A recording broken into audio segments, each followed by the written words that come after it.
Okay, we've got a series of fractions, and we're starting with 2/3. And we notice that number 2 in our series can be obtained by multiplying top and bottom by 2. So number 2 in our series is achieved by 2 times 2 is 4, 3 times 2 is 6. Number 3 in our series here, if we call this the series number, n, can be achieved by 2 times 3 is 6, and 3 times 3 is 9.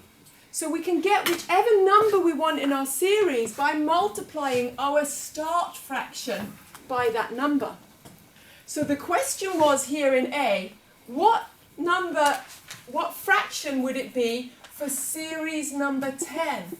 So for the 10th fraction in this series, what would the fraction be? Well, we take our starting number 2/3 and multiply top and bottom by 10.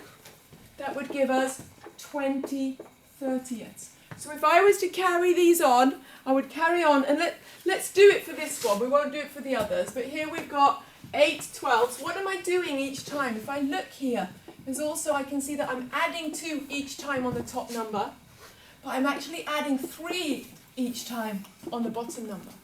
So I could continue this sequence and just double check that 20/30ths is my 10th number. After 8/12, I would get 8 plus 2, 10, 12, 14, 16, 18. Oops, just squeeze in 20 there. Is that my 10th number? 1, 2, 3, 4, 5, 6, 7, 8, 9, 10. Yeah. So that's my top numbers. I can get the bottom number by adding 3 each time. Now I just do my times tables. 3, 6, 9, 12, 15, 18, 21, 24, 27, and 30. Look, when I continue my sequence like that, I also get the fraction 20/30ths. So 20/30ths is equivalent to the fraction 2/3. It'll give you the decimal point 66666. The next question was, what number in the series would be the 25th number? Well, I'd do the same thing. I'd take my starting fraction, 2/3, multiply top and bottom by 25. So I would get 50/75ths. It's equivalent to the fraction 2/3, but it would be the 25th number in my series. And I don't have to check that now because I've already double checked that 10 worked, so I know that what I'm doing is right. And then my final one was, what number in the series would be the 50th? What fraction would the 50th number in the series have? Well, I take my starting fraction, which is 2/3, multiply top and bottom by 50.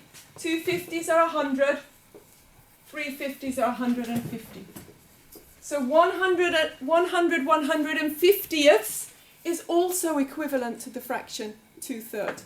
Every single one of these numbers, if you put them in the calculator and did 2 divided by 3, or 4 divided by 6, or 6 divided by 9, or 12 divided by 18, you'd get the recurring decimal 0.66666666.